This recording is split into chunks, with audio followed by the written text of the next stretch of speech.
Hello. Oh shit. Hello and welcome to this week's episode of the Metacast podcast. That is the podcast about itself, ourselves, and the self in general. As always, I am joined by my trusty co-host Distance. How are you doing tonight, man? Hey man, doing well. Good to see you, buddy. Good to see you too, man. How was your day today? It was less miserable than usual. Well, Finally got my hair cut, so I'm looking fresh again. It's been like 2 months. I was gonna say something. You were looking extra fresh tonight. I thought it was the shirt, but it may be the haircut. I think you're onto something there. Hate to brag, baby. Actually, I love to brag. I just won't right now. That's fair. Well, I mean, let's jump right into it. I think we've got a pretty deep topic tonight. Like deep as in like not deep as in there's a lot there. Not deep as in like what's the term I'm looking for? Like emotionally deep, Introspective. Like? Yeah, that is a good $3 word there. Introspective. Yeah. Well, I mean it is a little bit of both, right? There's some introspection here, I would say. I mean, with you and I, it always gets there. So that's good point. Even if there's not introspection, there will be introspection.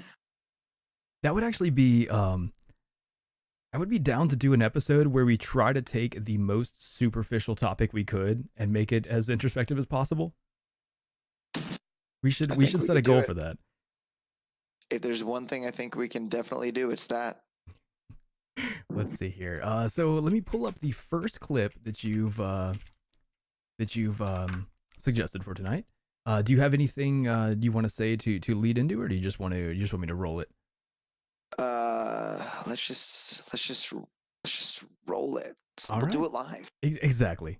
We'll do it live. Good call. So let me see. What is the audio for this gonna be like? Oh shit, I'm so nervous. This may be bad. Totally forgot to turn off that light behind me. I'm not gonna worry about it. It doesn't matter. There we go. And let's see how this sounds. Hey, ladies. Okay, I can hear it. Enjoy the film? Shit. Of course not. Shit, I fucked up. I fucked up bad.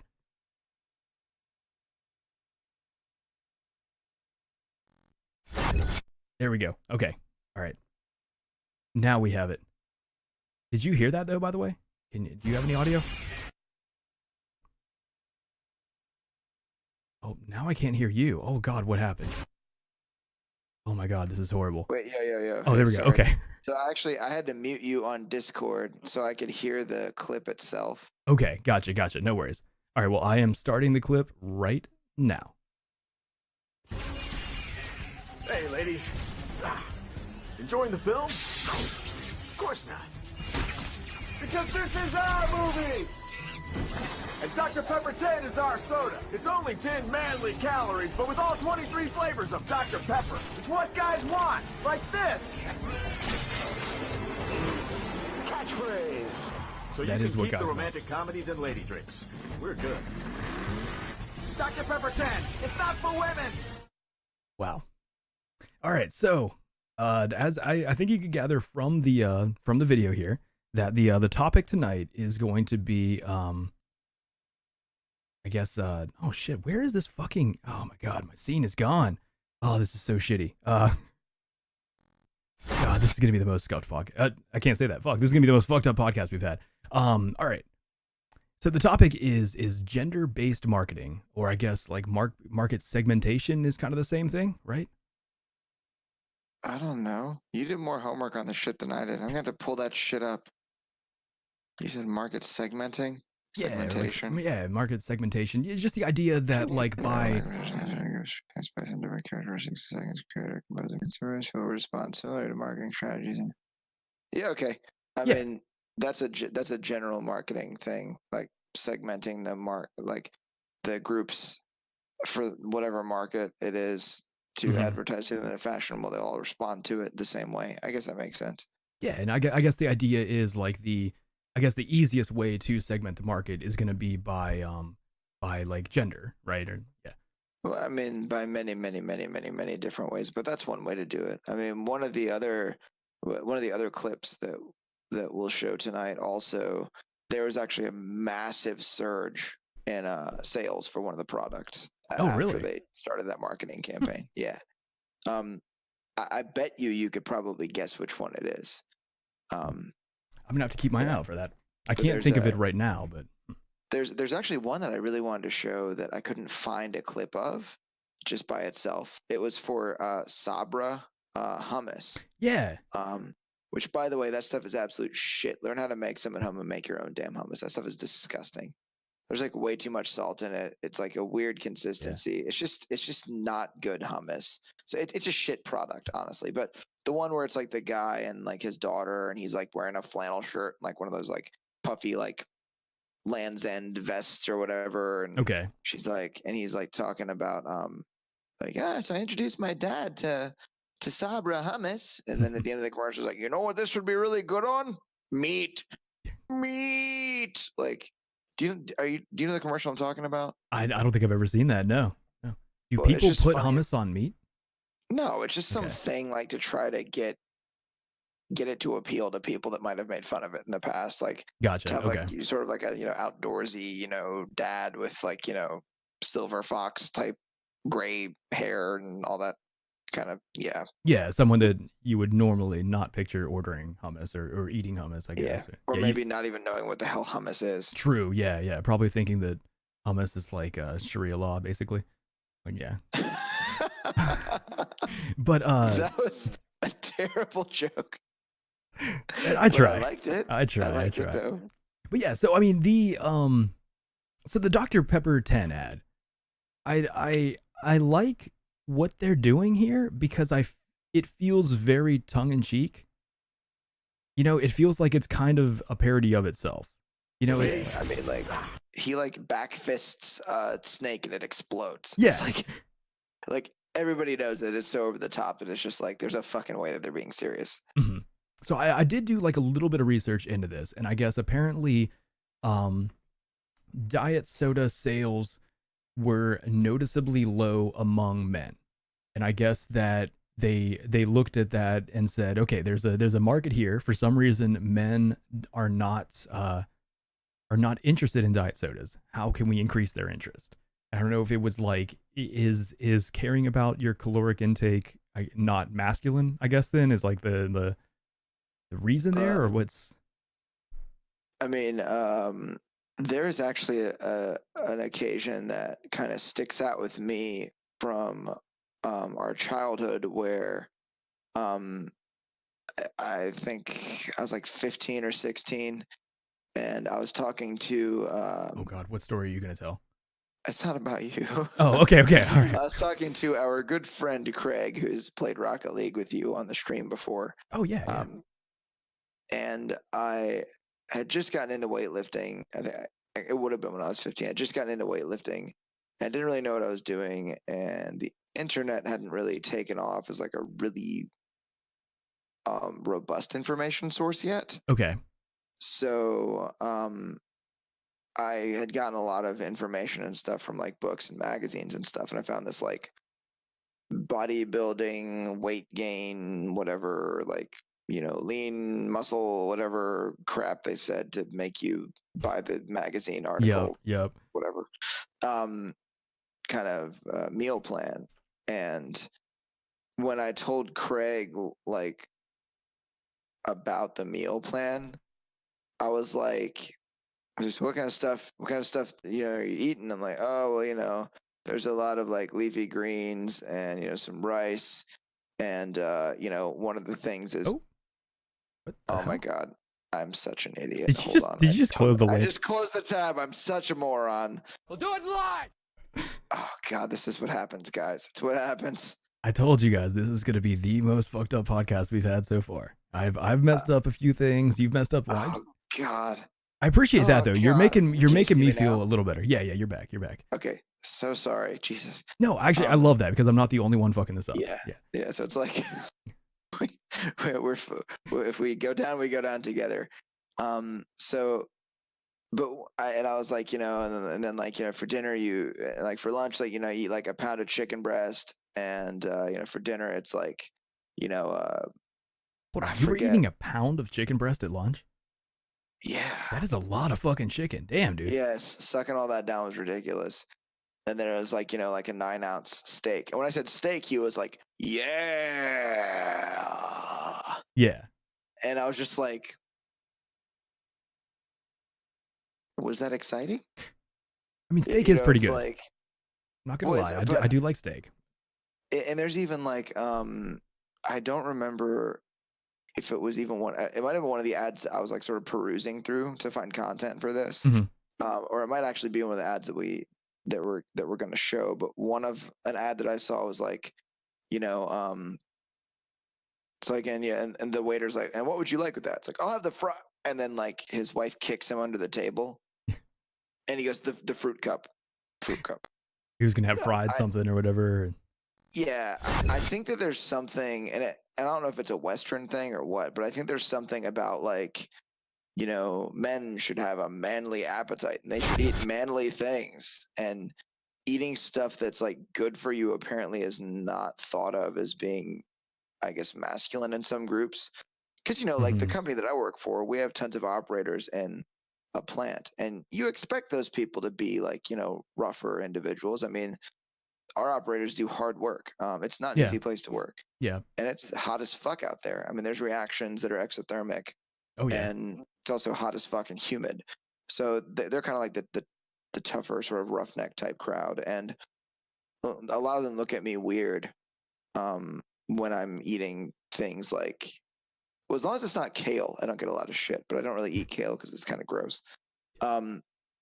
But some of the stuff that like I eat, they'll be like, "Oh, how come you're not eating this?" Or like, "What are you eating that for?" Like, "Why are you eating rabbit food?" If it happens to be a salad or whatever. Yep. Or another example,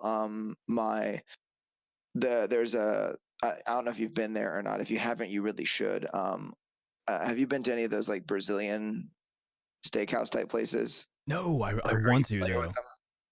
Like, so for anyone that doesn't know, it's like you have the card that goes on your table, and you turn it over to be red, which means that the people that are walking around with like the skewers of meat don't stop at your table. But if you turn it over and it's green, they'll walk up with a skewer of meat, and they give you like some tongs, and they'll like cut a slab off of the skewer, and then you like grab it with your tongs and you eat it. And my jiu-jitsu instructor took my assistant jiu-jitsu instructor there. And the assistant instructor, he'd never been there before. And each of their wives get up to go to the salad bar, and my trainer grabs our assistant trainer forcefully by the arm. He's a jiu-jitsu instructor. He has really strong grip. Yeah. So he grabs him by the arm and he looks him dead in the eyes and goes, "Leave the salad for the women."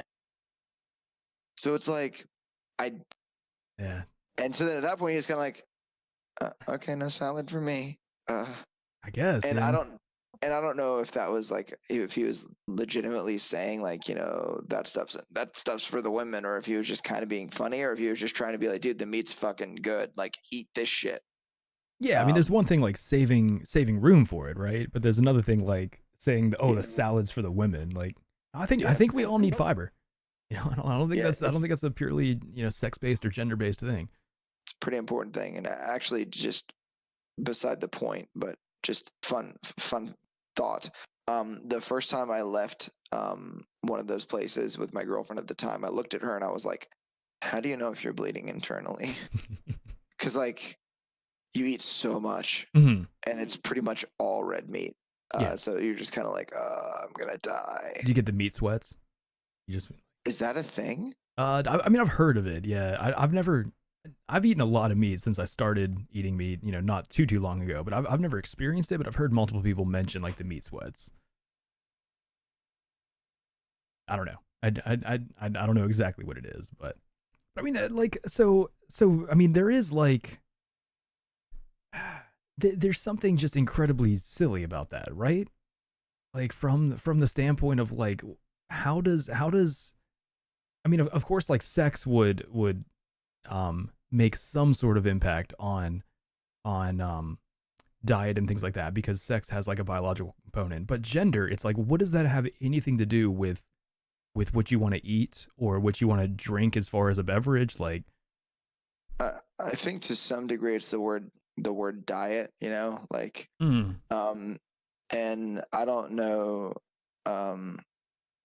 who decided that it's not manly or whatever to worry about, or not necessarily worry about, just be conscious of what it is that you're putting in your body. I think part of it is just the fact that males just use more energy throughout the day. Like males require more calories. So on average, yeah. Yeah.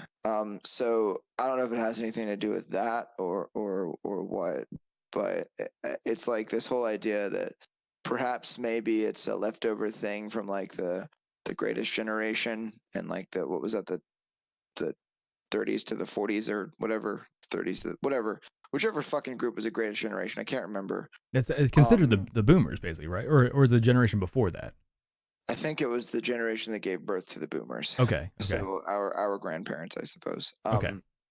That there's like this whole idea, perhaps, because if you look at something that's very, very much left over in American culture is the fact that this is a relatively young country. Yeah. So there's a lot of leftover sort of ruggedness from before things were quite so hospitable and quite so civilized. And I think that there's like this kind of work culture that's left over. And it might be this idea that you work hard, so then you have to eat a lot because you worked really hard. And, you know, men work, you know, they build buildings and lay railroad tracks, and they're going to be hungry because they worked hard, you know, like, yeah, that I'm being a little facetious, but but it might be related in some way to that. I don't really know for sure. Well, so there is at least like somewhat of logical aspect when it comes to nutrition then, I guess. But like the gender-based marketing seems to really be mostly almost like, I mean, I think most of the examples that we're going to watch tonight are more advertisements geared towards men. But it seems like when I look at gender-based marketing, there seems to be a lot of the advertisements that are geared towards women. And it's like specifically like with certain lines of products where it's like, I mean, childcare stuff, like laundry detergent, like any sort of like home cleaning things are very, very pushed to like a very, pushed to women. Particularly mothers. And the only reason why a lot of the stuff that I suggested for media is geared toward males is because I am a male. So that tends to be the stuff that I see or that kind of I remember. But that's not to say, and there's actually something I'd like to mention a bit later about marketing to women, and one particular thing that was marketed to women, and I don't remember when that was. I think it was the 1950s. Oh God! Look at my reference material. It was the 1950s. It was a specific thing that was marketed toward women, or it was a specific thing that was changed to make it more appealing to women. And there's two different reasons why people think it was effective, but that'll be later. But and then the other thing is that last video that I said I thought we should kind of do sort of more toward the end. That's because there's another point to be made, and I intend to relate that to marketing toward women too. Okay. So, but yeah, I mean, there's plenty of stuff where it goes either way. But I think that the mom thing is really obvious because you hear all this stuff like, you know, treat your family right. Like, it's like you're a mom that really cares about what her family's eating. Like, you know, that kind of stuff. Like our family uses this toothbrush, you know, because whatever. It's, you know, it's all breeder marketing. I don't know what else to call it. I meant that as in heterosexual people that have children, not a derogatory thing toward women. It kind of came out that way, but I didn't mean it like that. No, I didn't think it that way. Yeah, so I mean, but I guess the idea. All right, so before we jump in more, let's look at another one of the videos, and that way we're talking more about just one specific clip here. So I'm gonna pull up the second one that you linked here, and I guess that's gonna be this screen, hopefully. Nope, wrong screen. This screen. Nailed it. Second try. Basically, it's about symmetry. I'm good. Be honest here, man. Fuck it. I'm good. My bad. I'm good. Jesus. I'm the man! All right, that dude's dead. I'm good. Ready? Pretty much. No! Men Most can of these take people anything should be dead. except the Yeah. taste of Diet Cola. Until now, Pepsi Max, the first Diet Cola for men. This is good. All right. Well, now I don't know what to believe. Which one came first? This is apparently the first diet soda for men, but it did. Yeah, I think that Pepsi Max one was before the Dr. Pepper one. Okay. Okay. Actually, I believe that one was on during the Super Bowl that we just watched. Oh, really? Huh. Yeah, I'm pretty sure that it was on during the Super Bowl one year. Because I actually forgot about that commercial. I happened to stumble upon it, and I was like, "Oh, I didn't know that's what that was for." But the commercial is just funny because it's like what's that German word, Schadenfreude or whatever. Yeah. Like Yeah. the idea that people find it humorous and the people get hurt. There's a Yeah. lot of that in there. So yeah, but the bowling ball guy definitely dead. Yeah. That's yeah. Same A with few the, of them really electricity should guy. be dead. Yeah. Yeah. But I mean, yeah. So the comedy there, the slapstick aspect is funny and all. But the point, like, that they're trying to make, like, oh, men can take anything except the flavor of diet soda, like, until now, Yeah. Pepsi Max. It's Yeah. got the word like Max in it, and the Max is in those really like edgy looking like letters, mm-hmm. you know, and the can's jet black, Yep. and the word diet's nowhere in there. Of course, yeah. Well, same with the Yeah. Dr. Pepper 10. Yeah. Yep. Like, yep. And if you recall Miller 64 calorie, they had like these like sort of like songs where they'd be singing like pirate kind of music. They'd be like Miller 64, and like there would be a bunch of dudes like in a pub and like, you know, people doing jumping jacks and CrossFit and shit. And I remember actually, because there's a period of time where I was like, man, I'm really out of shape. I kind of let myself go, and I was like, well, if I go out, I'm just gonna drink low calorie beer. So I drank Budweiser like Select 55, Okay. which is 55 calorie beer. Okay. Found out Coors Light's actually low enough in calories that Coors Light actually works great. But you'll notice that if you are hanging out with a bunch of guys and you get like a Michelob Ultra Mm-hmm. or like something like that that's like low calorie, they'll give you shit about it usually. Oh, really? Like, bro, you're drinking Mich Ultra, and a lot of it's just because it's like, man, why are you drinking beer flavored water? But like, aren't you drinking a Bud Light? Like, fuck off. Right afterwards, just to troll them, I would order an Appletini. So be like, Yeah. see what they say about that. But To do an Appletini with like a sex on the beach, then a Cosmo after that. yeah, exactly. But it's like, okay, it seems so strange to me because one of the main pieces of research that I came across during the preparation for this was there is a study, I guess, done by Kantar, Kantar, and it was in 2018. And like from interviewing of marketers, they found that a majority of marketers believe that they avoid stereotyping. But it looks like, I mean, from a lot of the ads that I've seen, I think there is a lot of stereotyping and a lot of the market segmentation or the gender-based marketing. And it turns out that it's like of the actual audience that they spoke to, it's like 76% of females and 71% of males believe that the way men and women are portrayed in a lot of the advertising is completely out of touch with what it, I guess, ought to be at this point in time. And it's like another piece of data here was that they looked at 20,000 different ad tests in 43 different countries, which is spread over 9,500 brands. And it was like 98% of baby, laundry, and household cleaning ads were all targeted towards women. And 71% of food ads were targeted towards women, which is like both genders are eating. You know, I mean, we both eat. It's very interesting that food advertisement would be that heavily skewed towards women.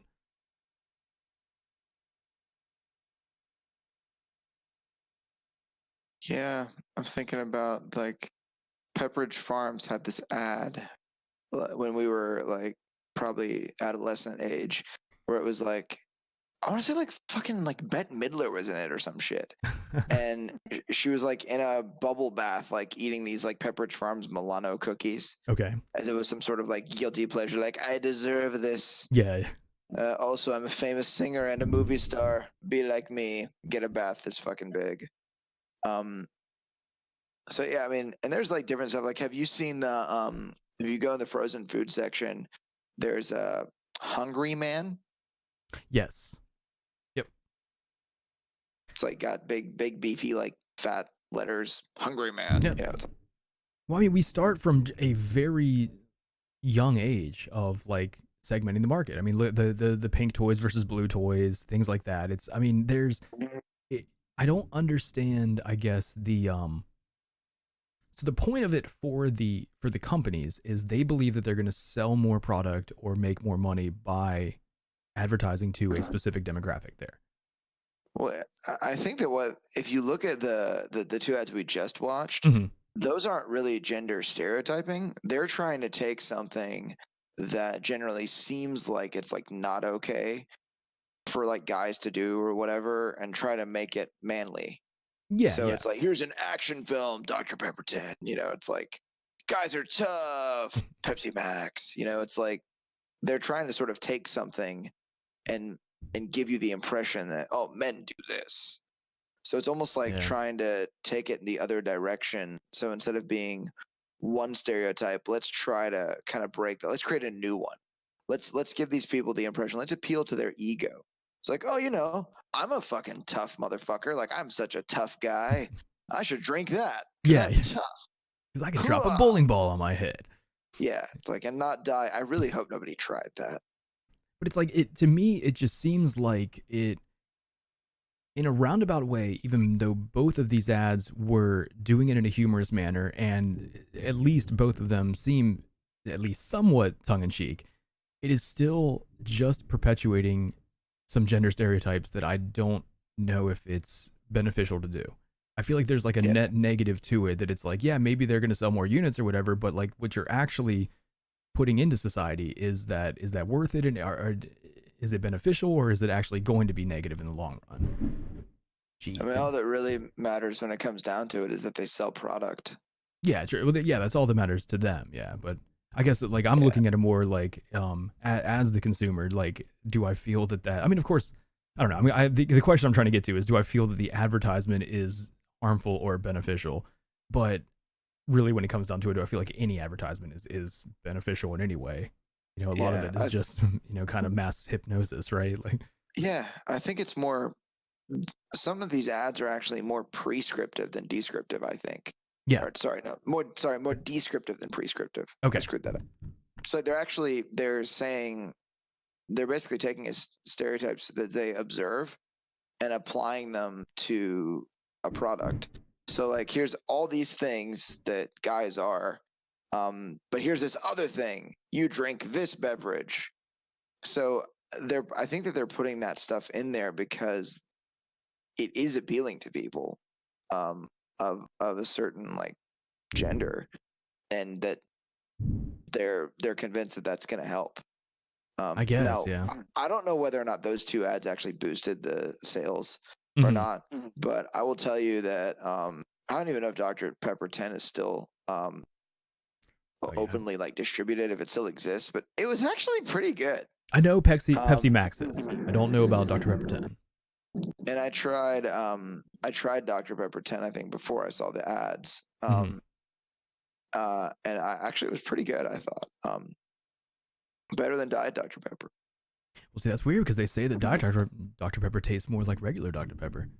Oh, fuck. We're advertising for them right now. I think that is one of the funniest things that I thought of about this, is like, no matter this ad, it fucking worked either way, right? Like they're getting us to purposely pull up advertisements to watch and discuss. Yep. We're talking about them. There's no such thing as bad press, right? Like, even if the ad is off-putting to someone or whatever, like, still just talking about it is still free advertisement for it. And that's like one of the things I was going to bring up when you like pointed at the YouTube videos that were like in my suggestions and stuff, is like, it's the same in Twitch. Have you seen the website Livestream Fails? No. It's just a collection of clips from Twitch. And it's usually, like, as the name would suggest, it's usually when the streamer does something stupid or fucks up, the clip goes viral. And a lot of people's streaming careers have been built on that. They do something stupid, they fuck up, that clip gets spread all around from Livestream Fails, and now all of a sudden they've got a viewer base from that. Like, there really is, there's no such thing as bad press. As long as you're being discussed, you are getting exposure, and you're going to end up with some sort of positive benefit from that. Yeah, it's true. Let's see. I want to quickly get through all the not like I'm trying to like rush through the media, but I want to expose I was gonna say expose myself. I'm gonna expose myself to as much of this as possible before we get as deep into the conversation as we will. So what is I'm trying to find the next one in order here. The Old Spice commercial. Okay, Yeah. gotcha. I like this. Do you I wanna do just go- remember Do you want to these. just go and hit both of the ads real quick before we talk about them? Sure. Yeah. We'll do that. And then the other one that I sent you, like the last one, we can do that whenever you think is best. Okay.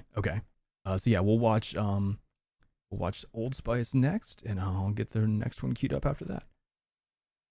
Is this the right one? Dude, fucking nailed it. I'm getting so much better at this. Hello, ladies. Look at your man. Now back to me. Now back at your man. Now back to me. Sadly, he isn't me. But if he stopped using lady-scented body wash and switched to Old Spice, he could smell like he's me. Look down. Back up. Where are you? You're on a boat with the man your man could smell like. What's in your hand? Back at me. I have it. It's an oyster with 2 tickets to that thing you love. Look again. The tickets are now diamond. Anything is possible when your man smells like Old Spice and not a lady. I'm on a horse. Oh man, I like that commercial. It is fucking hilarious. But I mean, you know me, of course. The gender stereotyping, rubs me a little bit wrong, but I can't help but laugh at it. I do think it's funny. The next one then, Dr. Squatch. Okay, this I don't think I've seen. Yeah, we really only need to see like the first minute. After that, it's other marketing bullshit that I would end up ranting about. So maybe don't. Gotcha. Okay. All right. So like I think it's like Listen a up. minute and 6 seconds or whatever. Okay. All right. Gotcha. Is it like, will it feel like a natural stopping point? Should I know where it's stopping usually? Probably it's where once he starts talking about chemicals. Oh, okay. You bust out like a lab coat. Okay, I see what you're talking about. Yeah. All right. Let's see what he has to say. Listen up. The soap you shower with, it's you probably haven't even questioned what bar soap you lather up with. Let's face it, most guys I like don't. my soap. They're still using whatever bar their mommy bought for her little man. Is that what you want? To smell like mama's little man? Ugh. But now you can upgrade your shower game with Dr. Squatch Natural Soap. I'm talking about natural, nourishing, cold-pressed hand-cut soap for men. Men who use their hands. Men who build things. Men who open the pickle jar on the first try. Men who catch foul balls without spilling their beer. You won't just smell good either. Your skin will be healthier and more nourished. Dare I say, soft. Oh, men aren't supposed to have soft skin? Yeah? Well, men weren't supposed to cry during movies. And then they made the movie Rudy. He's so little. You want to smell like the forest? Boom, pine tar, we've got you. You want to smell like the sea? Boom, nautical sage, we've got you. You want to smell like you just got off a boat in the Caribbean? Boom, bay rum, we've got you. And with 6 more cents, we've got you covered no matter what kind of man you are. Now you're wondering, why have I been doing it wrong? All right. That's the part where you Yeah, stop it. Okay. Yeah. that's the part that sends me on another rant. So another rant for another episode, right? But yeah. So this I like some of what he said there. I like the breaking away from some gender stereotypes, like they're talking about how like men aren't supposed to cry at movies until they made Rudy or whatever. Like I like that. And that's also kind of like sort of appealing to like, like the whole, well, it's about sports, it's okay. Yeah, exactly. Yeah. But it's also like, I mean, whatever. Now, if he'd said, and then they made The Time Traveler's Wife, which, by the way, I cried like a little bitch at that movie. Yeah, that was a good Notebook, fucking movie. not much. Time Traveler's Wife just got me. It doesn't take Also, I much to cried make me during cry. Lego Batman. So Yeah. there's that. There's not many movies that don't cry during. Like if it's got a sad scene and the strings start playing, like it's pretty easy to get me to, like, I mean, Yeah.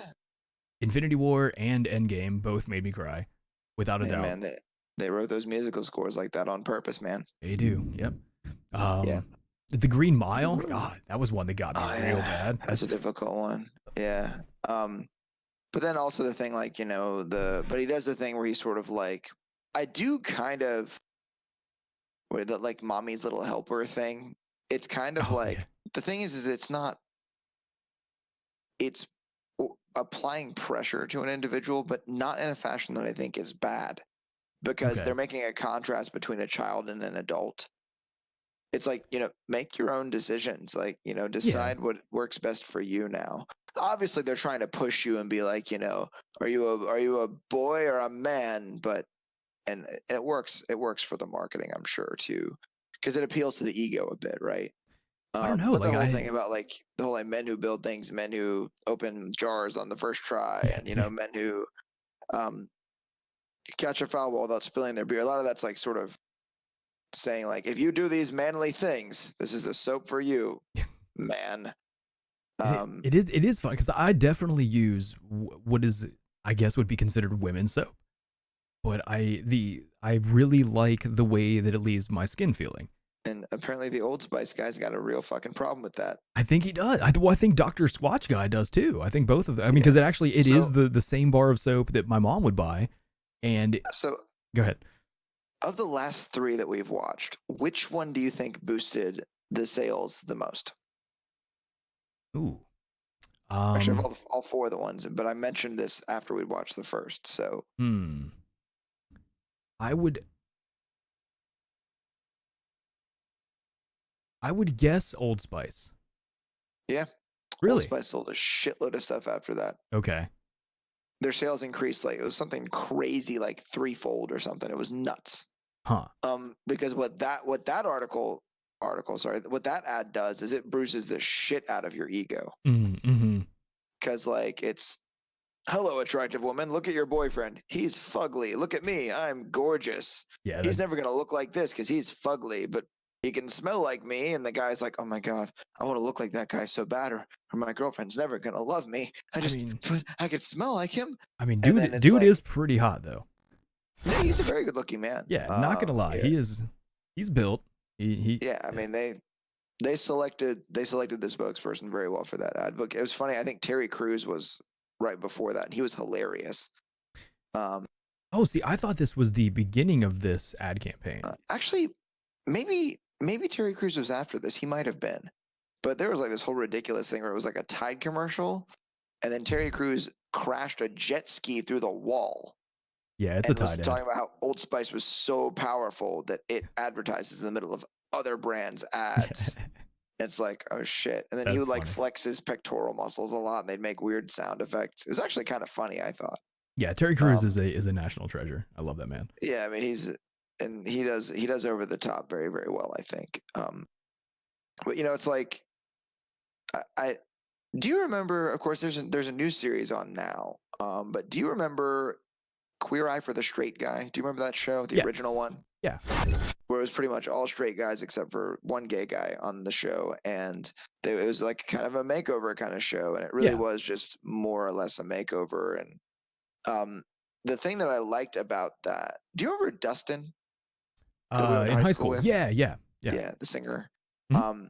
Dustin and I talked when we were in high school, and he said that he thought that the show was really good for straight guys because it's important for men to also take care of themselves, and there's nothing wrong with that. And then in many ways it like sort of helped a lot of guys start to do that. And it was I think it was helpful for me because I was like, oh, so I can like groom and like trim my facial hair a specific way and like wear my hair a certain way and dress in a way that's flattering. Oh, cool. So that was valuable for me. And I think that a lot of this is trying to appeal to the same thing, which like just because you're a guy doesn't mean that it's a bad thing to take care of yourself. And also, not kidding, I used to use in high school, I used to use Victoria's Secret body splash.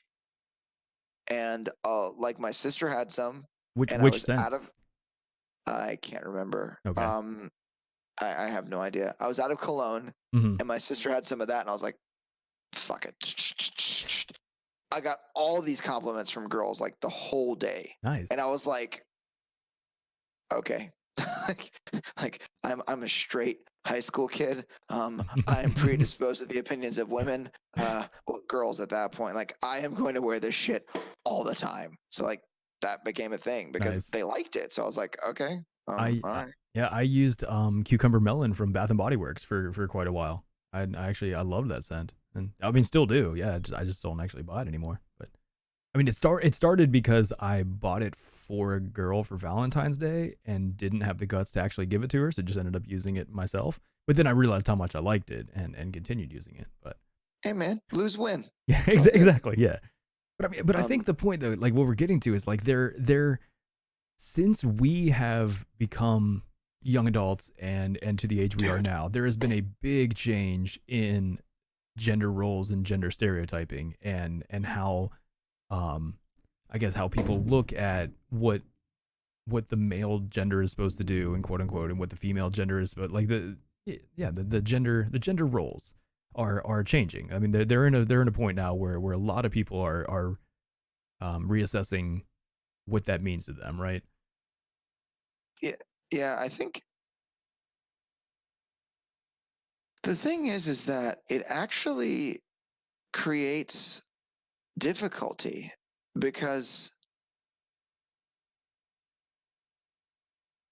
well, here I can. I used to work with a guy who's a Mormon, Okay. and the thing he said that he thought was really cool about being a Mormon is that everything's just kind of laid out for you.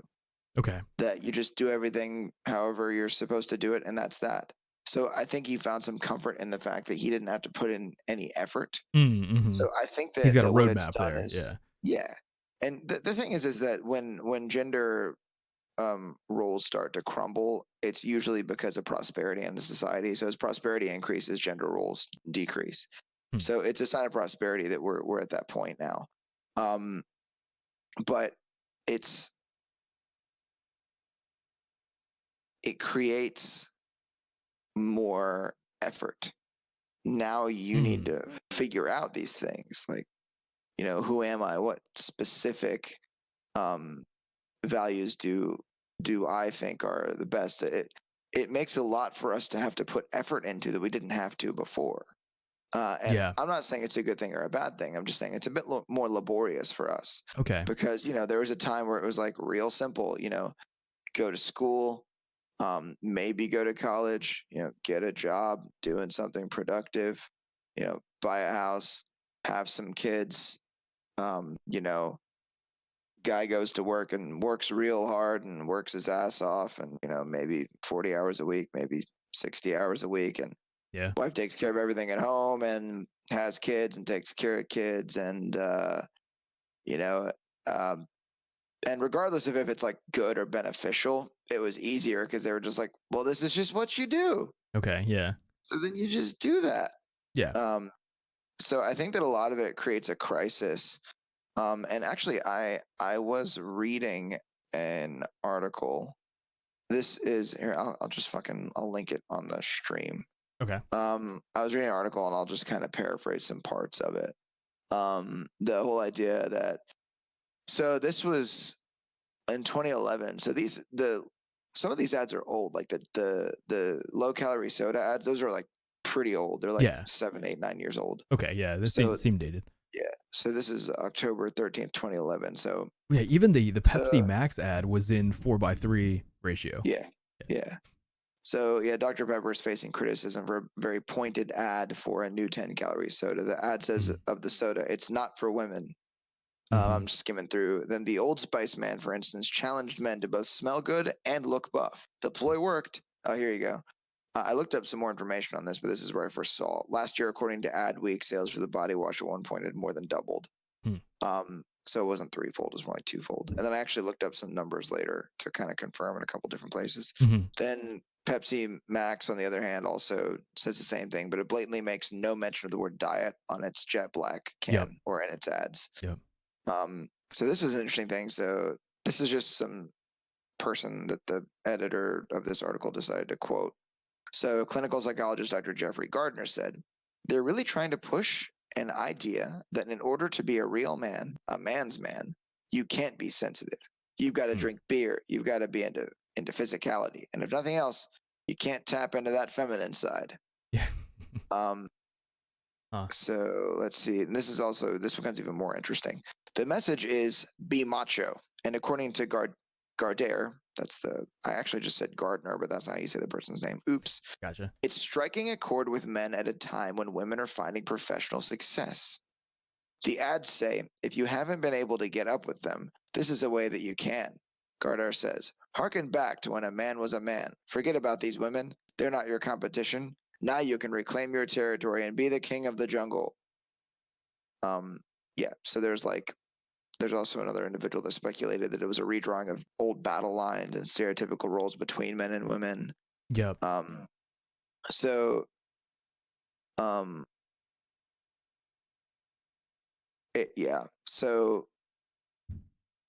it's in some ways like this sort of like bruising of like the male ego and feeling as if they're in competition with like women or whatever. And that, you know, now that there's women in the workplace, that they're having professional success, and like some guys are feeling threatened. But the thing is that if you're a male and you're feeling threatened, you're just insecure. It's that simple. If you're anybody and you're feeling threatened by something like that, you're just insecure. I was about to say, I don't think that's a male thing. Yeah, and you need to work on some stuff. Because like for me, I don't have a problem with like with anybody having success in the workplace as long as that individual has done it by the right means, like as in like not just kissing the right asses and shaking the right hands, but by actually like doing decent work and having leadership abilities that are effective. Exactly. Or if someone gets raises or bonuses at work, if they do a good job, cool. Yeah.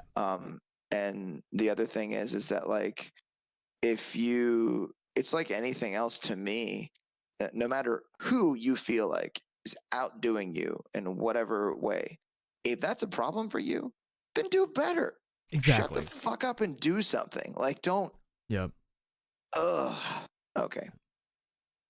No, I completely agree. The main thing for me is I feel like a lot of this is doing more harm than good. I think it is perpetuating these gender role stereotypes that are at this point outdated. Well, I guess we are talking about ads that are, you know, a decade old or so at this point. So I don't know if in 2019 you would see the same type of ad or anything like that. But they feel very outdated to me in that regard. That the world has changed, or at least our society here has changed. We don't look at gender stereotypes the same way that we did. And we do. Say what? Actually, lots of people do. Many people do. Oh. I mean, lots of folks actually do. You'd be amazed how many people, millennials do. You'd be amazed how many people younger than that do. Look at them in vaguely the same way, not necessarily exactly.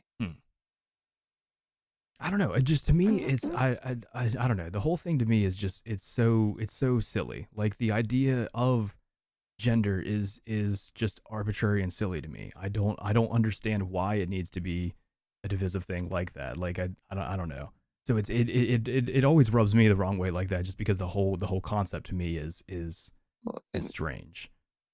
I'm not saying that there's any reason for like for people to be divided, but I can say that there's a specific difference when my significant other is not around and I'm just hanging out with my male friends. There's a completely different vibe in the situation. That's a situation where there are no females around at all, and it's not like, I'm not saying that like we should be separated and there should be like a battle of the sexes or whatever. Yeah. Well, gender, not sexes. We're talking about gender, not sex, right? Oh Christ. I don't know. Sorry, I'm talking about sex. Okay. Well, because I've been talking about gender, so we may have a disconnect there then. But okay, so hold on. Let's make sure we're talking the same terms. If I'm not mistaken, hold on. Let me get out my lefty dictionary. No, just a dictionary. There's nothing lefty about it.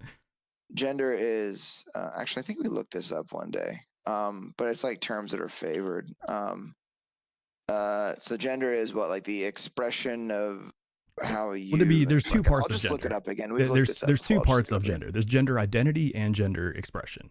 But I mean the main point though is that sex involves biology, whereas gender is more the behavior that is linked to those sexes, I guess. Yeah, which to me, it's kind of silly because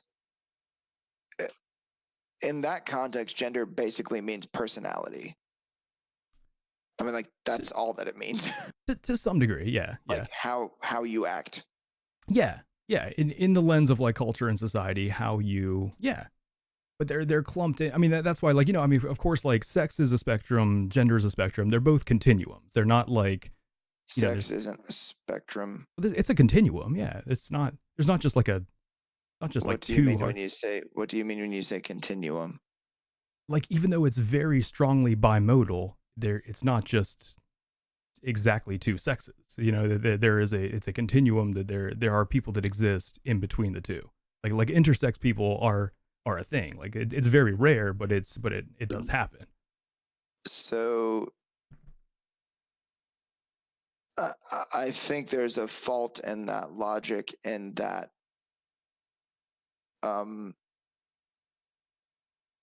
it's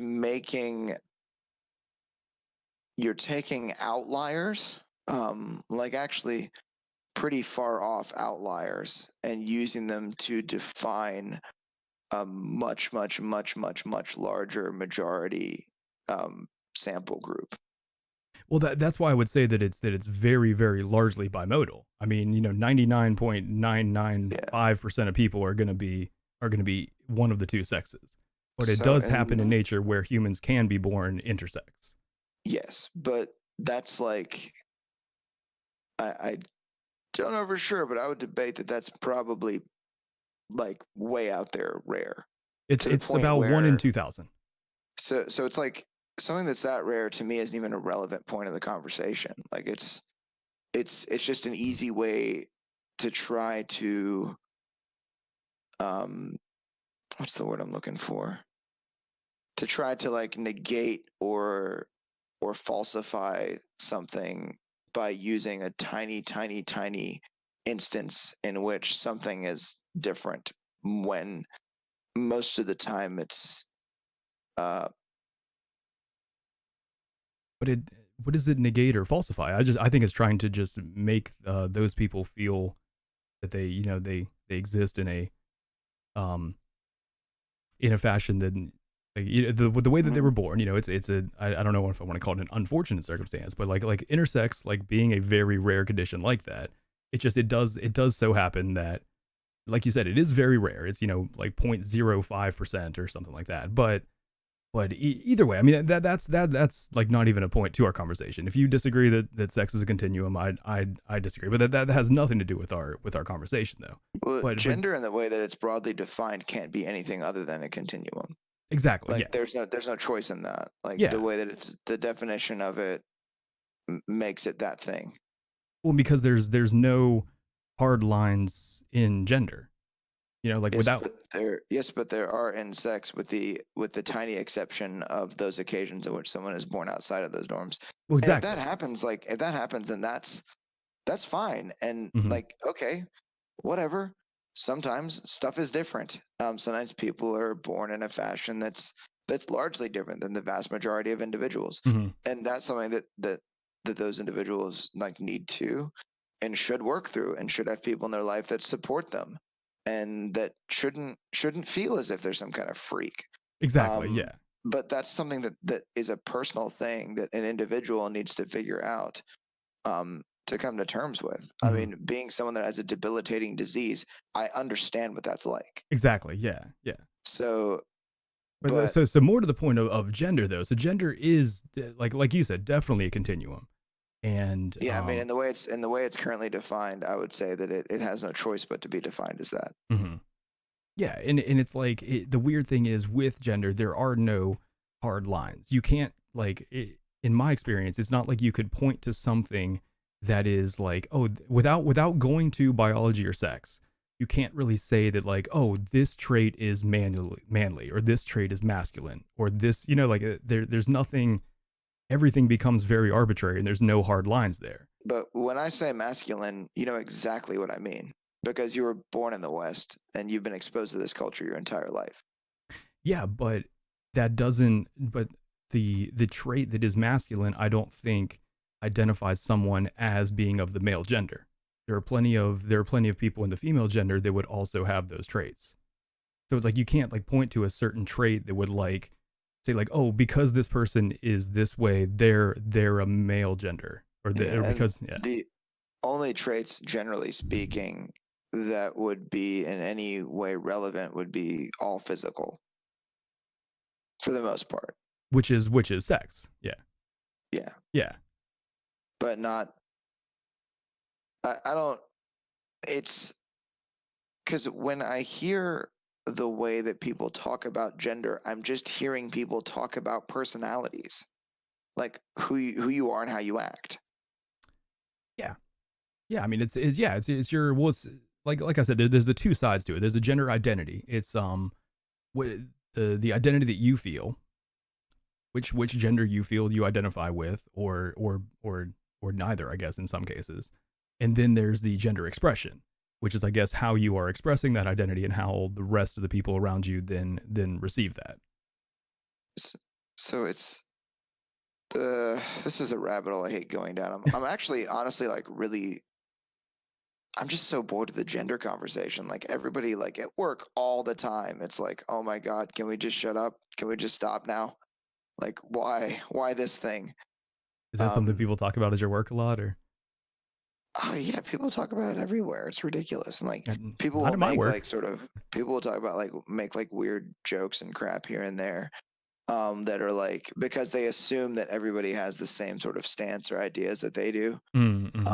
But a lot of it's like kind of silly and not even worth like listening to. Just like, okay. And they're not like crass or like derogatory jokes or like in any way like, you know. And the thing is it's people that if you're having a conversation with them, you know that they're okay having that conversation.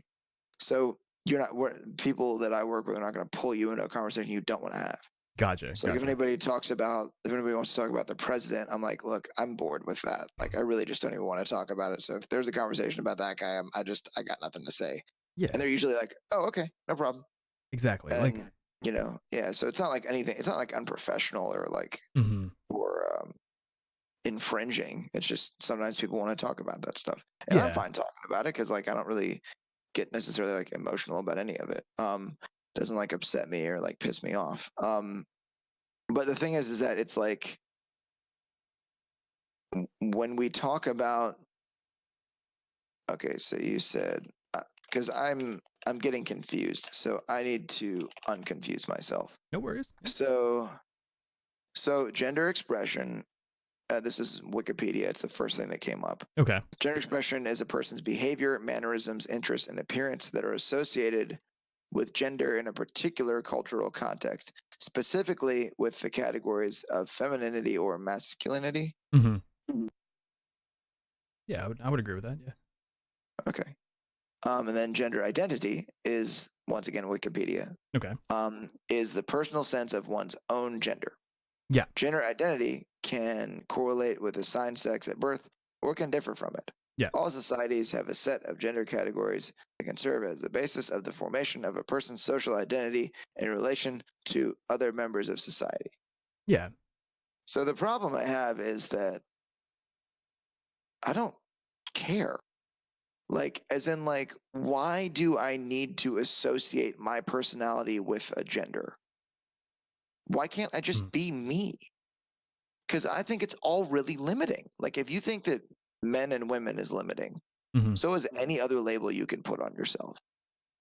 Well, that's kind of the exact point that I had, is that it's so arbitrary that it's so many of these like gender roles that are enforced or reinforced by some of this advertisement is like, to me it's silly and it's arbitrary. Like it's, I mean, like the whole like, I mean, you know, the stupid like the boys don't cry, or like run like a girl, things like, you know, it's like there are these sayings that only function to limit your I guess your expression of yourself to what society is saying you should be or do. Yeah.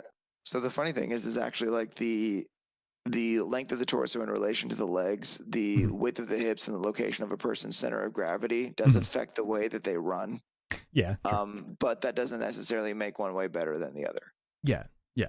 which is true. And it's like, though, that's one of those things too. It's like, I guess my whole point too is like, I guess this is the image that I looked at. How do I bring this up? So it's like, to me, I guess like gender is like, I see two overlapping bell curves. You know, if like blue are masculine traits, pink are feminine traits or whatever, there's plenty of overlap and there's plenty of outliers and everything, but it's like there's no hard lines when it comes to gender that you can point to a behavior or a trait and say that because that person acts in this way, they're a man. Or because like like the only things that you can have those hard lines with are biology. And that's where it's sex. So I guess for the sake of argument, do you mean that like if you had someone that had no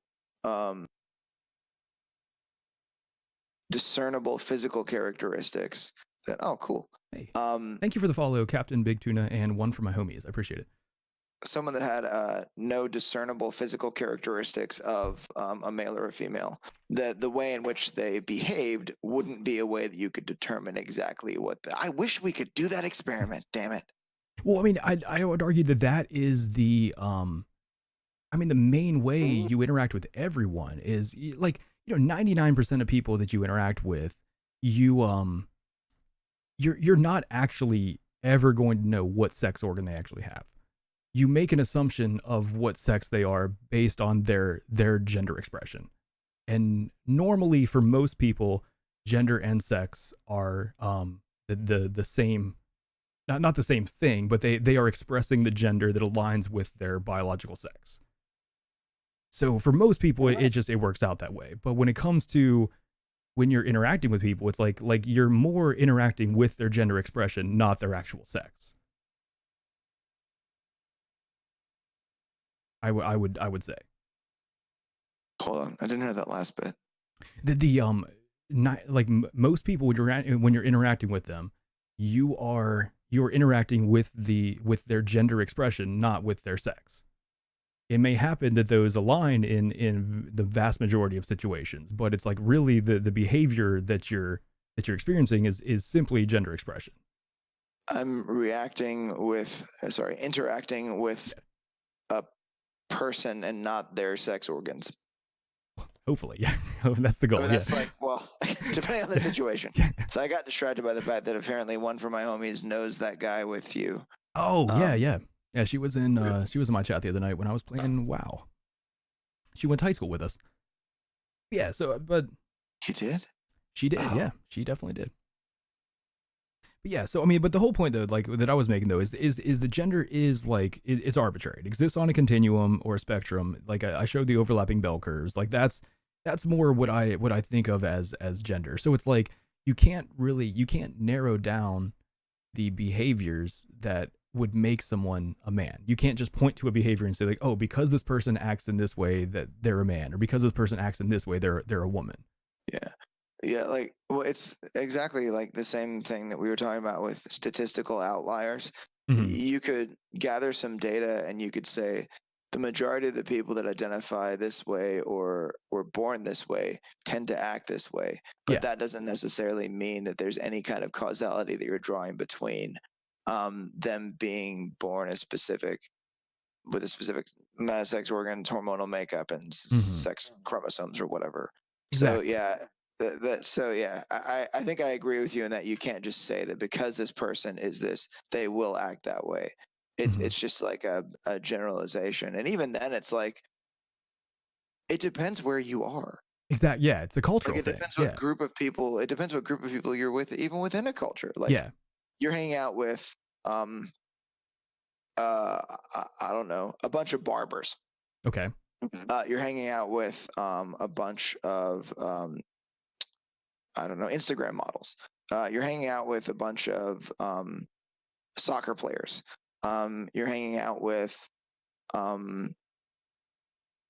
parent teacher student association members. I mean, you're going to get probably a vastly different amount of or different type of behaviors among different individuals. Oh yeah. So yeah, I mean, I think I agree with you in that while we can in a particular culture sometimes create some generalizations, that we can't necessarily draw causality because of those generalizations. Yeah, exactly. And it's but so much of this marketing seems to kind of be geared in that way, where it's like we're looking at like, okay, what are the biggest bell curve, segments of like, all right, here are the quote unquote male behaviors. Let's really try to harp on that with this advertisement and grab that demographic. And to me, it's just it comes across as very regressive, I guess is the best word that I could think of for it. But I think calling it regressive means that we in some way have progressed. And I don't think that everybody has the same ideas that we do, that some of those ideas and stereotypes of behavior are gone. In fact, many people still believe those things to be true and are a basis of how they interact with individuals every day. As in, like, someone may interact with someone differently because they appear to be a woman versus someone who appears to be a man. Yeah. And I don't do that, like, especially not in the fucking workplace. I hate it when guys flirt with coworkers. I'm like, dude, we're at fucking work. Yeah. Like, seriously? There's some social situations in which that's appropriate, and work is just not. Yeah. Work Did you or remember jujitsu. do you remember like the motivational picture I sent you not too long ago? It was just like just like a nice beach like image, and it just said, "Don't fuck your coworkers." That's like the motivational quote. No, I didn't. I wish I saw that or remembered it. So it's like I just laughed so hard I pulled my microphone away. There is one caveat, though. I will say that if you can discern that an individual is receptive, then perhaps it's okay to tiptoe about not being like, "Hey, come back to my place," but more like, "Hey, would you like to grab lunch today?" And then like, oh no, okay, well that's that. I will leave you the fuck alone now. Like, if you need me, I'll be crying in my office. Yeah. At least you get an office. I can't cry in my cubicle. God damn it.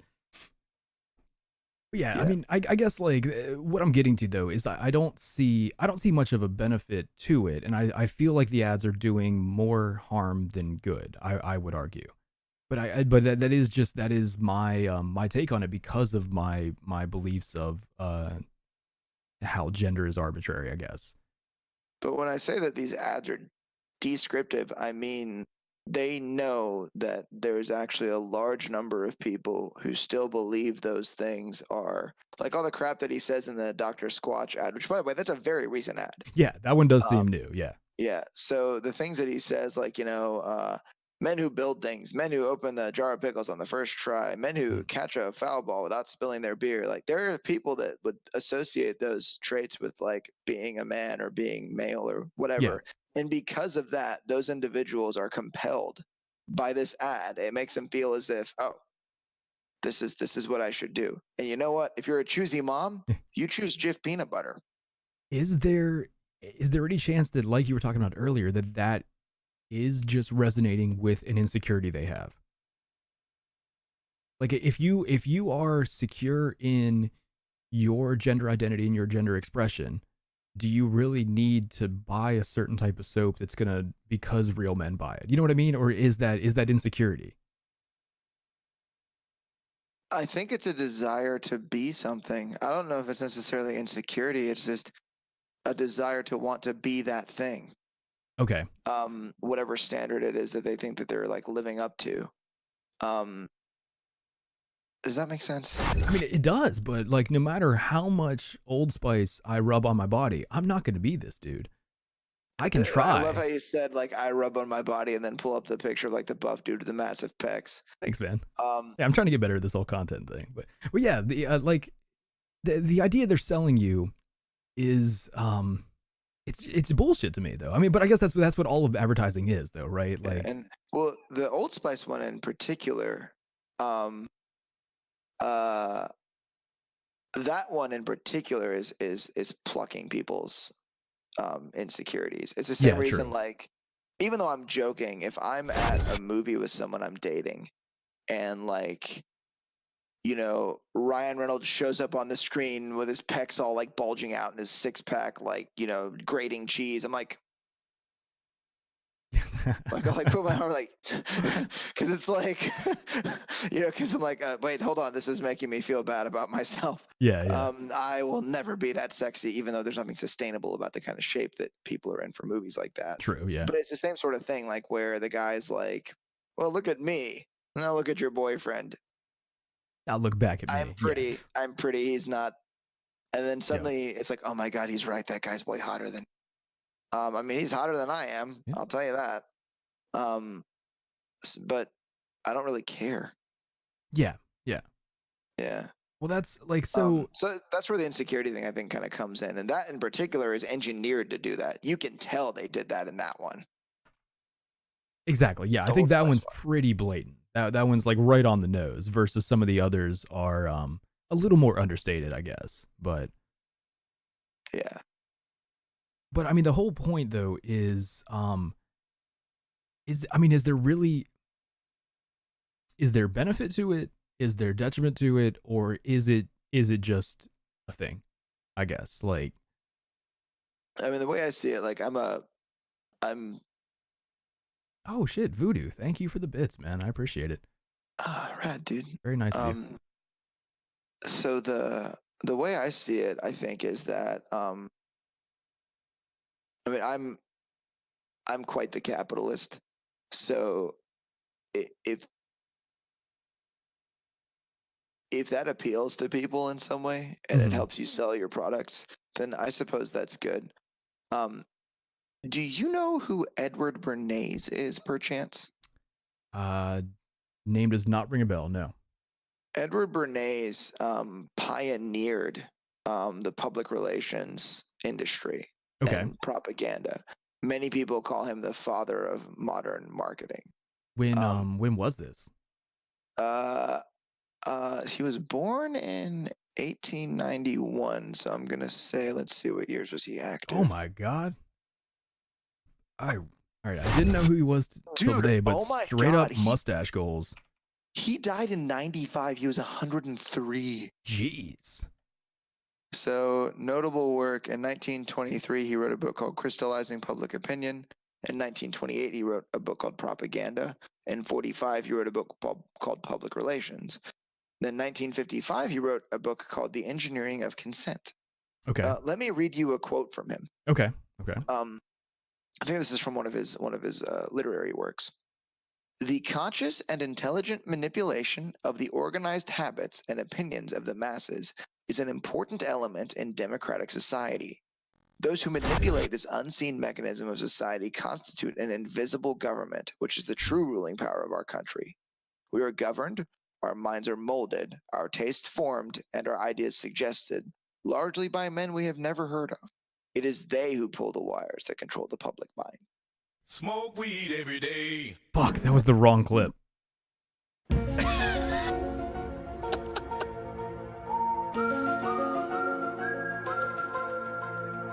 God damn it, that would have been perfect.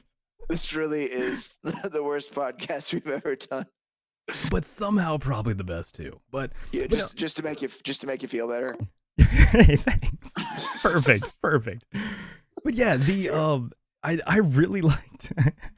Oh shit! Thank you, Big Dog, for what was it here, bits? Oh shit! Did you take back the crown from Voodoo? Nice. Oh, how do I mute you again? I need to mute you again. But yeah, so that is really that is I liked what he said there though, but that is like straight up like almost Illuminati sounding shit. Like I mean, I know what he's talking about, but it's not the Illuminati. It's just advertising. It's how advertising works. You manipulate people. You make them buy the product, and we're incredibly susceptible to it. In fact, I don't think I drank Dr. Pepper 10 before I saw that fucking ad, but I'm pretty sure I drank it because of that fucking ad. Yeah, advertising works. It definitely works. Any of those ads, actually. All the Dr. Pepper 10 ads, because there were a lot of them. Okay. Yeah, I don't remember seeing them, but yeah. So I think that, I mean, the reason why they do it is because the reason why that stuff is marketed that way is because it works. And there are individuals that feel like, those traits are part of who they are as a human, and that thing, for whatever reason, makes them a man or whatever. And then those people are like, oh, that all describes me. I should use this product, you know?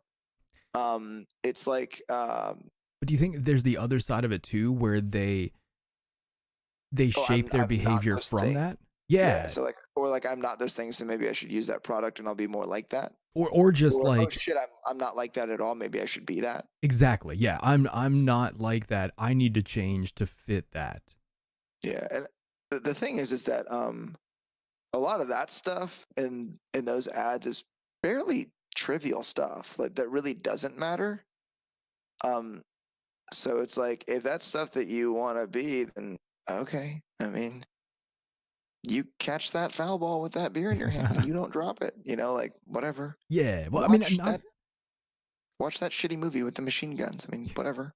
not really, not the specific things, but just the overall feeling of like, yeah, I mean, I know for me, growing up in that, like there are a lot of traits that would be the main bell curve of quote unquote male, you know, the male gender behavior that I do not identify with. And that like makes me feel like quote unquote less of a man. And the more that that is like portrayed in different media or advertisements or things like that, for me, I guess it doesn't shape my behavior. I've just kind of accepted that maybe I'm kind of weird, and that's okay, I guess. But for a lot of people, I could see that making you feel like you need to be or act a certain way. And I think that could have a net negative effect. Hmm.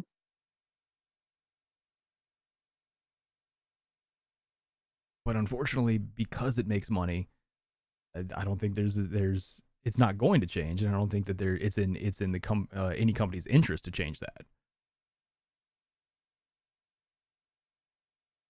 Yeah, I mean, if that marketing approach works, then you use it. Yep. You know, did you the thing I was going to mention a bit later? Actually, do you want to go ahead and pull up that other one? Yeah. Let me grab it right now. Which one was it? Oh, yeah. I'm excited to watch this one. This one looks actually really funny. So we don't really have to watch like all of it. I think it's really just the beginning part that matters, and then when the mishap happens, pretty much is where we can probably stop it. Oh God. You know, the mishap. Well, judging by the image that I'm seeing at the beginning with the power tool, whenever I see a power tool and I hear mishap, I uh-oh. Oh, you haven't watched these yet? No, I haven't watched any of these. No, I went in blind for all of these. I mean, I saw the Old Spice commercial on TV multiple times. Well, you'll know the mishap when you see it. Okay. This is Jeff. Hey. It's not a TOS violation. Hey. Jeff's good. bush is not What's on attractive. YouTube? So. Hey, Susie. Looking sweaty today. You. Oh, yeah, you wish! Looks like this wingman needs his feathers clipped. You see, confidence begins below the waist. And doesn't Jeff know that when you trim your hedges, the tree stands taller? Hey, neighbor. You trimming your bush or a grizzly bear back here? Good question, Keith. Hey, you signed those divorce papers yet? Moment of truth! That monster looks about as precise as a rusty butter knife. So Jeff will need the steady hand of a neurosurgeon to... Understandable reaction, fellas. Is that the mishap? Yeah. Okay. So then he goes into actually like selling the product, which is a trimmer for the scrot, we'll call it. Oh, yeah. Obviously, they even called Manscaped. Yeah, they use the bush metaphor really well. Yeah. So that is creating a pressure. So I'll give you some examples. Mm-hmm. Women shaving their legs. Yep. Women shaving their underarms. Yep. Women bleaching, because everybody has a little bit of hair on their face. Yep. Or like women bleaching trace facial hair. Like these are all things that people feeling like, I think Adam Ruins Everything did an episode about it, like the cleaning and shit, like hygiene and shit, like that. You really only need to wash your armpits and your crotch, and you just need to do that because that's the only parts that you're really required to like wash to stay a healthy human, you know? Yeah. And then even then you don't have to do that every single day. And there's this whole like idea that people are like gross and you're going to be nasty. like halitosis was made up. Like halitosis being a disease of having bad breath, that was made up by Listerine. I did not know that. That's interesting. Yeah, that's actually from the Adam Ruins Everything episode, I think. Same way that restless leg syndrome was created. The company really? that cured it. Yeah, it's bullshit. It's just you make a That's funny. You just make a disease and then make a cure. Like it wasn't a problem before, but now it is. I think erectile dysfunction, that was created. That name was created by a marketing company as a way to sell it. Like, yeah. I mean, the thing itself happens, but yeah. I mean, it's funny that a marketing company created the term too. Mm-hmm. It was a marketing company partnered with Bob Dole. So, and the thing is that for me, you know, like I actually shave my underarms because it's a leftover thing from jiu-jitsu. Okay. Like when you're in your uniform and someone has like an underhook and they're like grabbing underneath your uniform, it'll like tug on your armpit hair and it feels really awful. Yeah, I'm sure that would. So, and it's distracting like in a tournament when you're trying to win. So I just started to shave my underarms because that didn't happen anymore. And I just got so used to it that I still do. Yeah. But I do that because I prefer it. You know, and like that ad made in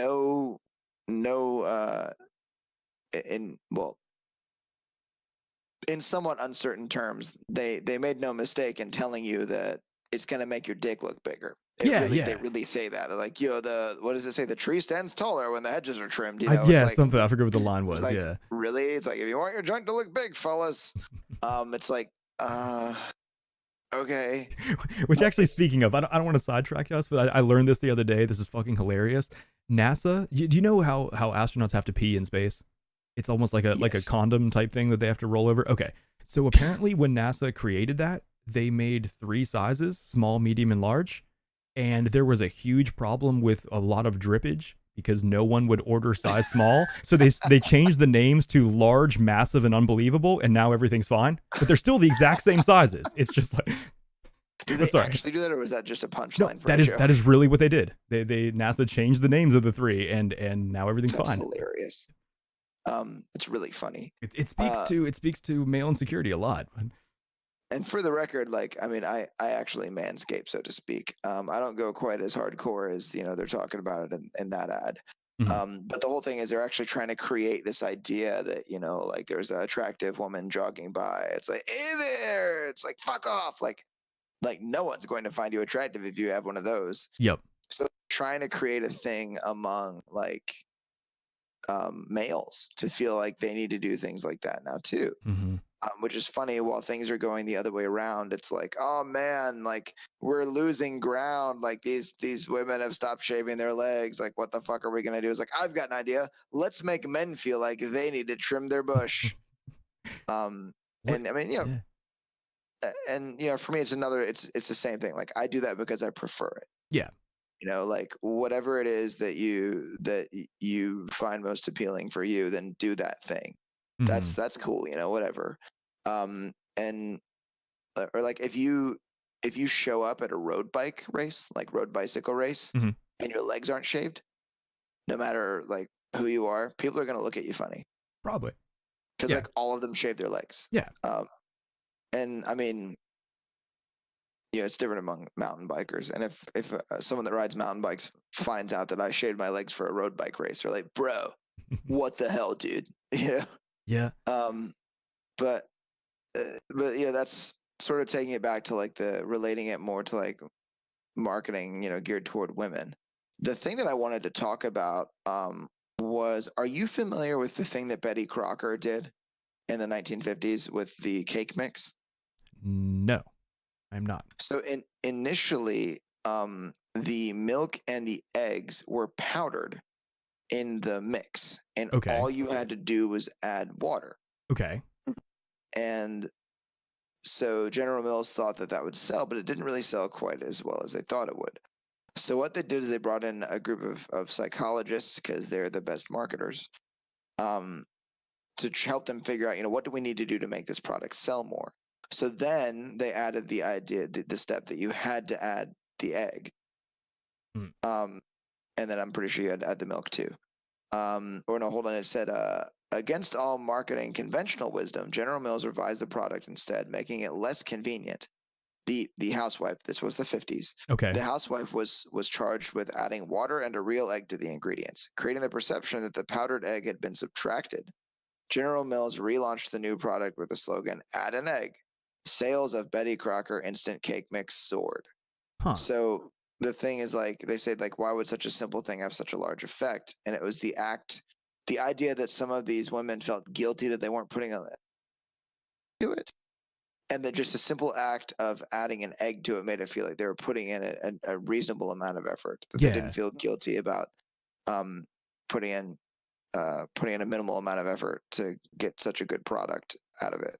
Yeah, it's Or like at least it's a more convincing home product. cooked at that point because they added an ingredient. Yeah, that's interesting. But then there's also another idea that perhaps it was the association that it's an egg and like egg cell giving birth, giving life, that kind of thing, that there might have been an even deeper effect on people that were most likely mothers already, that there might have been some association in their mind of that.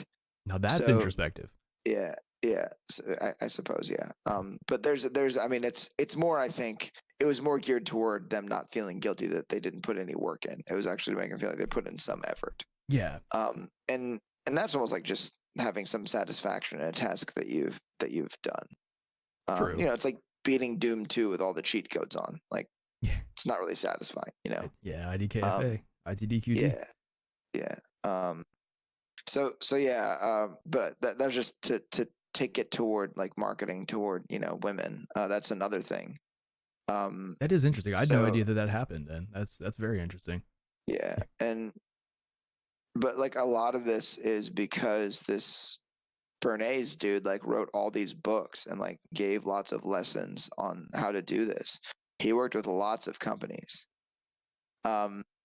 So basically what all marketing is manipulating the consumer. Yeah, exactly. Did you ever see the movie Branded? I don't think so. The name sounds familiar, but I can't picture it. You should watch that. I'm down. Pretty crazy. It's actually a really, really good film. It's one of my favorites. It didn't get a whole lot of praise or really recognition, but I thought it was a really good film. Okay. This does look vaguely familiar, but I'm not sure I saw it. It's quite strange, but I thought it was really enjoyable. Yeah, I do like, or not like, I find the idea very interesting. Have you heard of the idea of like the pink tax or like the woman tax, basically? Oh, yes, but remind me. There's like a lot of products that are essentially the exact same thing, but the version of it that's advertised or geared towards women costs quite a bit more.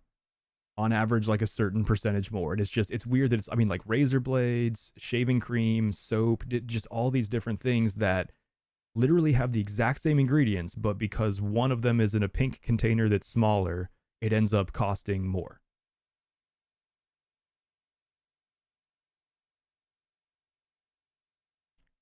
And I don't know.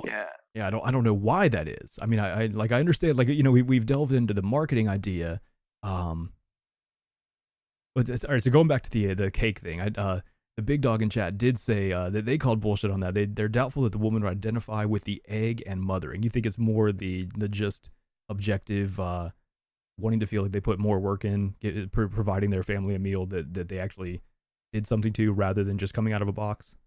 I could see that. Yeah, I mean, that whole and that other thing's just like another thing that some individuals think might have had something to do with it. I'm not saying that that's like cold hard truth. In fact, yeah, it feels like one of those things like whenever you read a book and then you try to ascribe what the author meant to say by something. You know what I mean? It's like in high school English class, you're like, oh yeah, what the author really meant was this and this. And the reality is, like, who really knows without actually asking one of the, you know, Sally Homemaker people from the 1950s that was there for the marketing campaign, what it was they're really thinking, if they even know. Exactly. Yeah. They might have just been like, you know, I don't know, I just thought it would be nice. I thought it would. I have no idea. Like, I really have no clue. It's like, but yeah, I mean, I'm not saying that that's necessarily like cold hard fact. I mean, how many people are really going to make that association? At least consciously, I'm sure no one would. Exactly. Yeah, I was about to say, like, even it may yeah. just be a subconscious thing, even if that ever happened. Yeah. Well, there's also something similar. There's a bike company called Liv, Liv. Okay. I think they're a division of another bicycle company. Okay. But Liv they're intended to be like specifically women's bicycles. Okay. My buddy, who I was at his shop one day, he owns a bicycle shop. He was working on a Liv bicycle, and I was like, "Oh, that's a cool little bike." He was like, oh, "Yeah, they just make bicycles specifically for women." He's like, "But get this shit." He's like, "How much do you think this bike was?" I was like, "I don't know." And he was like, "This is a $3,000 bike." I was like, "Really?" Wow. He's like, "Yeah." I was like, "But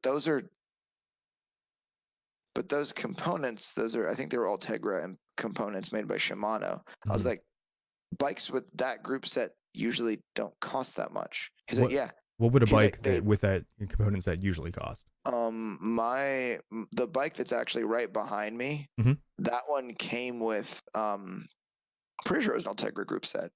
And that bike is like that was an $1,100 bike. Wow. So like right over a third of the price of the Liv. Yeah. And is the frame like something magical? Huh? The Liv frame, is there something magical about the frame, or is it? Well, that frame was carbon fiber, I think, and that one behind me is aluminum. But still, if you look at a carbon frame, a lot of the time, if you look at a carbon frame and then the same bike in aluminum, it's only like maybe a $300 to $600 price difference.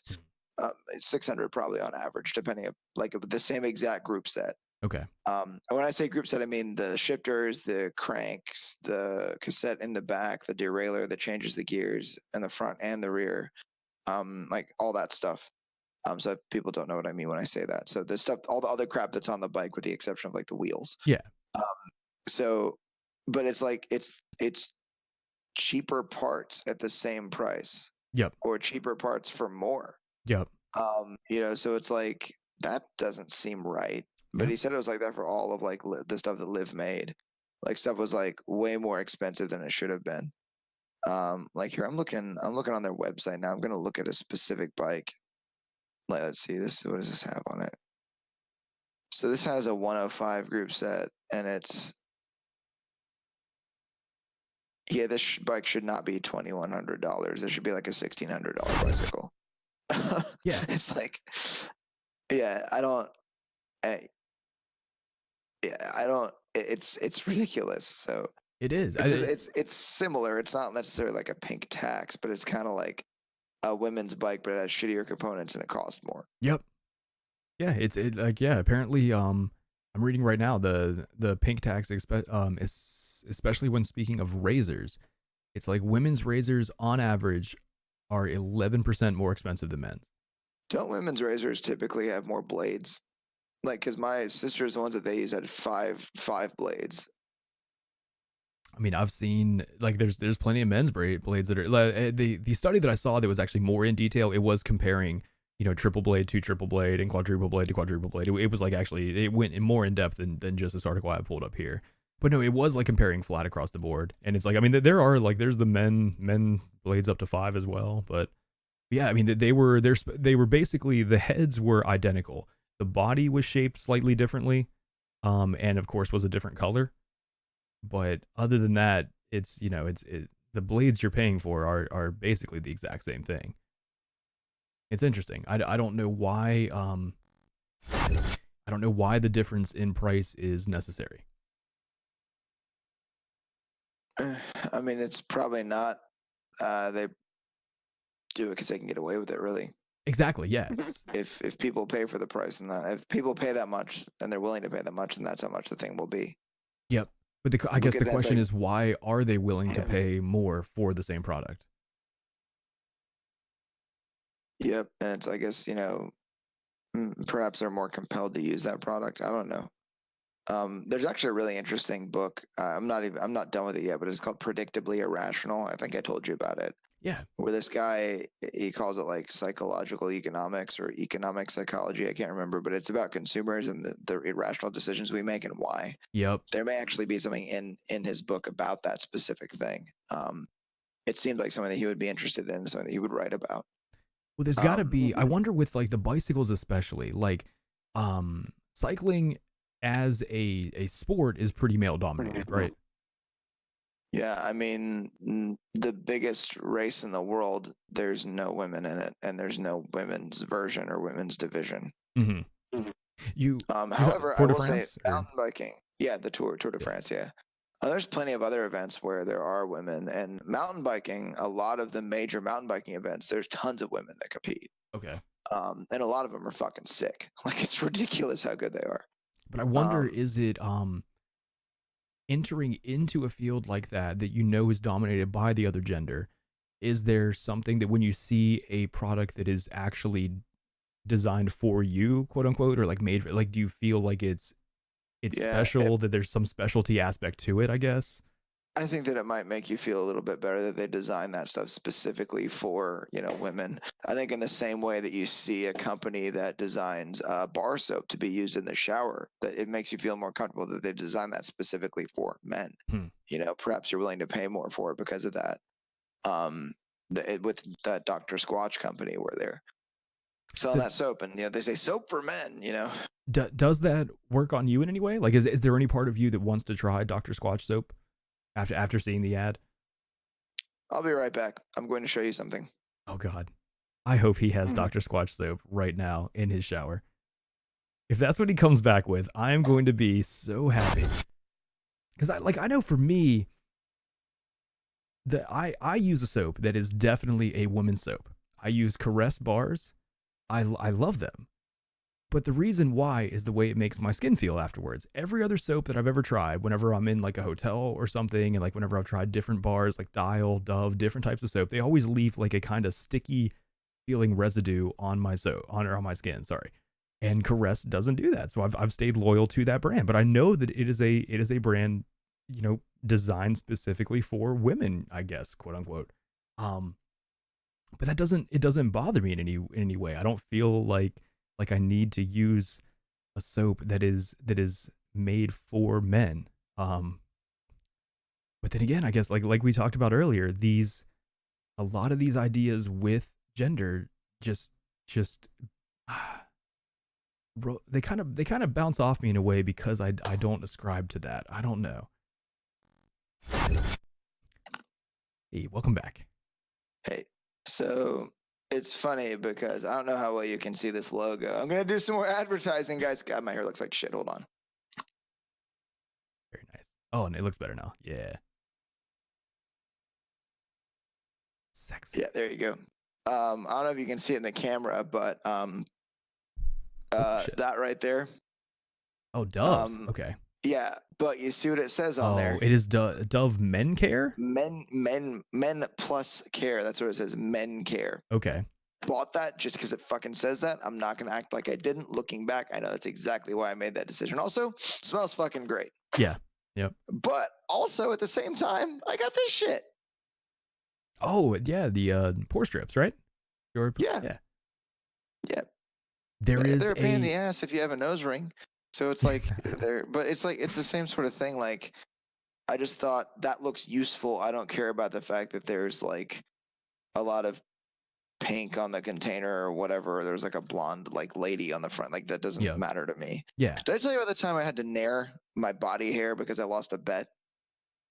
No, but I'm sure that was painful.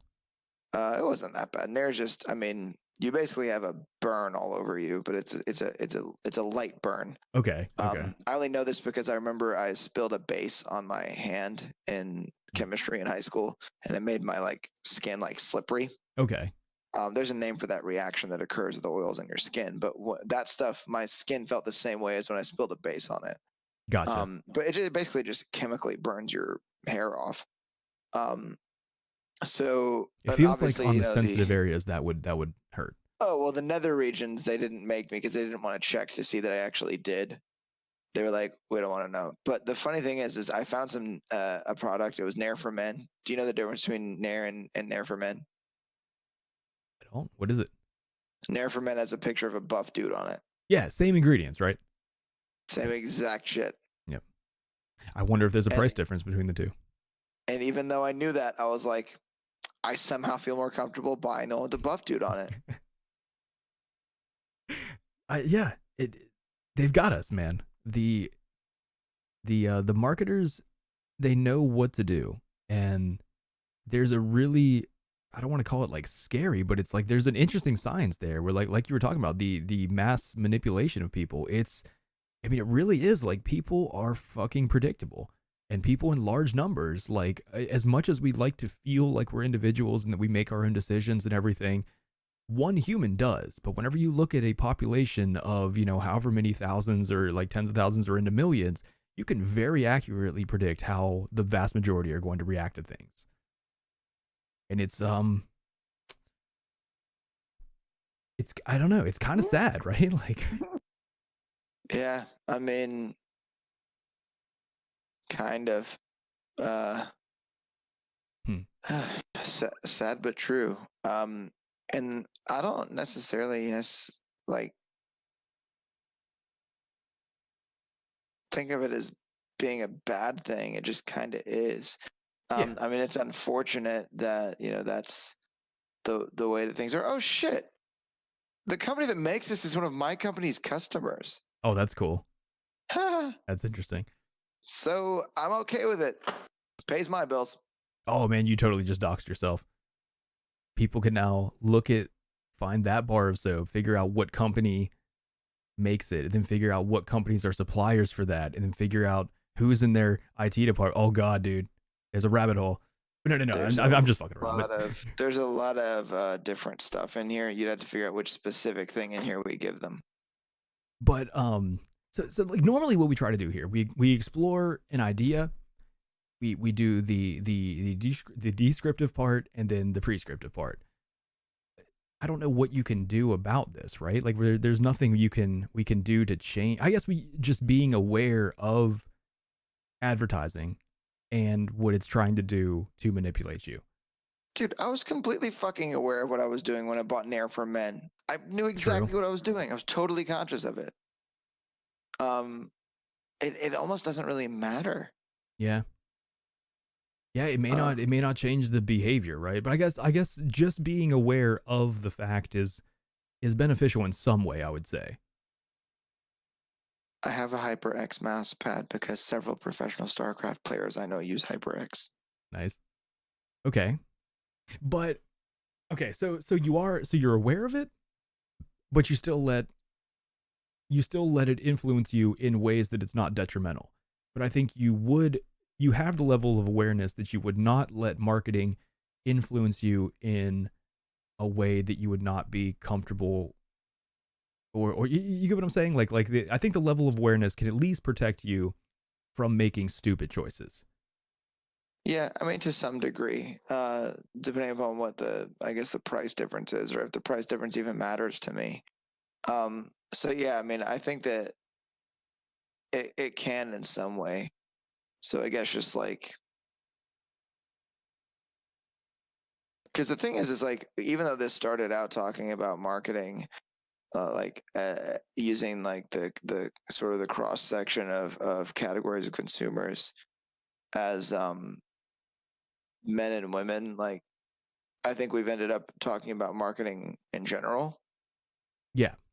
So it's just like, I guess just be aware of what it is that you're doing and what it is that you're buying. And if you're paying, $5 for a cup of coffee, make sure it's worth $5 and that you really do value that cup of coffee more than you value the $5, and like really do the math and think about it. Yeah. Are you buying it for the coffee, or are you buying it for the picture of the mermaid on the cup? Yeah. Whoa. Too specific. Everybody knows who we're fucking talking about anyway. Yeah. It doesn't matter. Everyone knew when I said $5 cup of coffee. Which I did not know until I had never read that book until, how I'm rereading the classics of literature recently. Do you know where Starbucks comes from? I read it somewhere. It's one of the captains of Moby Dick, Captain Starbuck. Oh shit. Yeah, I had no idea till I started fucking reading this book, and then I was like, oh shit, Starbucks. That makes perfect fucking sense. Also, there was a character probably taken from that name, Battlestar Galactica. Oh really? Starbuck. I did not know that. Okay. Yes, the Katie Sackhoff played Starbuck in the second series, and I forget the name of the actor in the first one. That was probably before the Coffee Company too, right? That's a pretty old show. Yes, yeah, it was like the 70s. I don't know why, but I just saw that my computer was dirty, and I was like, I need to clean this. Dude, I've been doing that the whole time. I've got like a little glass cleaner here. Yeah, I didn't know if it was me doing it that subconsciously made you do that or what. That's advertisement, man. It's pretty funny. Yep, that's what you just manipulated me with advertising. Like real men clean their computers all the time. No, but yeah. So I think we did. We did touch upon the important part. Like advertising, it exists. It's gonna be out there. Just be aware of the influence that it has on you, and don't let it make you make decisions that you would not normally make. Just, like you could recognize, like, okay, for case in point, advertisement is or the logo there or the box drove you to buy a certain type of soap, but it's not like you spent an exorbitant amount of money on that bar of soap compared to normal soap or anything, right? It's just like it was 6 versus half dozen, or right? Yeah, well, yeah. But in the case of like the woman buying the Live bicycle, I don't know if that is that like a defensible purchase. Could that person, that woman could have bought a similar quality bicycle for way less, right? Yeah. And in that case, it probably was just a name and advertisement that caused that to happen. They're really just taking advantage, to be honest. They're taking advantage of consumers. It's really unfair in my opinion. Mm-hmm. I agree. And it's yep. All we can do is know what's happening and try to make smart decisions, right? Yep. Yeah. My final thought is, when purchasing shit, don't be a goddamn idiot. Done. Exactly. Good. Well, that's going to bring us to the end of this week's episode of the Metacast podcast. If you are watching this on YouTube and you've enjoyed the conversation, be sure to hit that like button and be sure to subscribe, and that'll keep up to date with what we've got going on here. Also, comment below and let us know what your opinion on gender-based marketing is, or market segmentation. If you're interested in further taking part in the conversation or even joining us as a guest on a future episode, just join my Discord. The link is below in the description. Don't forget to join us next week for another episode. It's going to be live Wednesday at 7:30 p.m. Eastern Standard Time on twitch.tv/TylerTV. And as always, thank you guys for listening. I love you all.